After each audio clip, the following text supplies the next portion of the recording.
રાજકોટ ગ્રામ્યના ધોરાજી પંથકમાં પૈસાની લેતી દેતીના મામલે આંગણિયા પેઢીના માલિક દ્વારા એક યુવકની સરેઆમ કરપીણ હત્યા કરવામાં આવતા સમગ્ર પંથકમાં સનસનાટી મચી ગઈ છે। જૂની અદાવત અને નાણાકીય વ્યવહારમાં થયેલી બોલાચાલીનું પરિણામ લોહિયાળ અંતમાં પરિણમ્યું છે। ધોરાજી ડિવિઝનના આઈપીએસ સિમરન ભારદ્વાજ અને રાજકોટ ગ્રામ્ય એલસીબીની ટીમે સંયુક્ત ઓપરેશન હાથ ધરી મુખ્ય આરોપી સહિત 2 શખ્સની ધરપકડ કરી લીધી છે।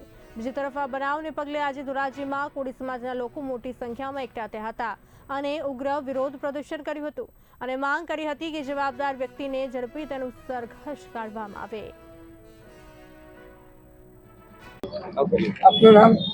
મારું નામ પ્રવીણ સોલંકી।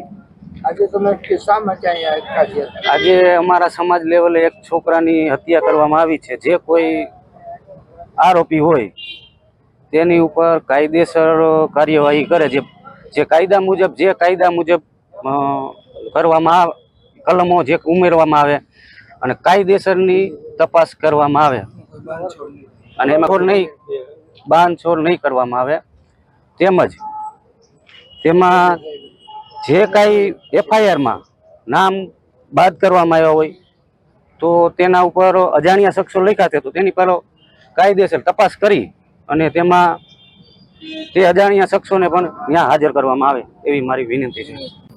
ગઈકાલે ધોરાજીમાં આઈટીઆઈ પાસે અમારા કોળી સમાજના યુવાન હિમાલય હરેશભાઈ બારૈયાનું જે પૈસાની લેતી દેતી સામાન્ય બાબતમાં મારામારી કરી અને મર્ડર કરી નાખવામાં આવ્યું, એ લોકોને કડકમાં કડક સજા થાય એવો અમારો સમાજ આખો અત્યારે ભેગો થયો છે અને અમારો છોકરાનો અમે ગુમાવી દીધો છે।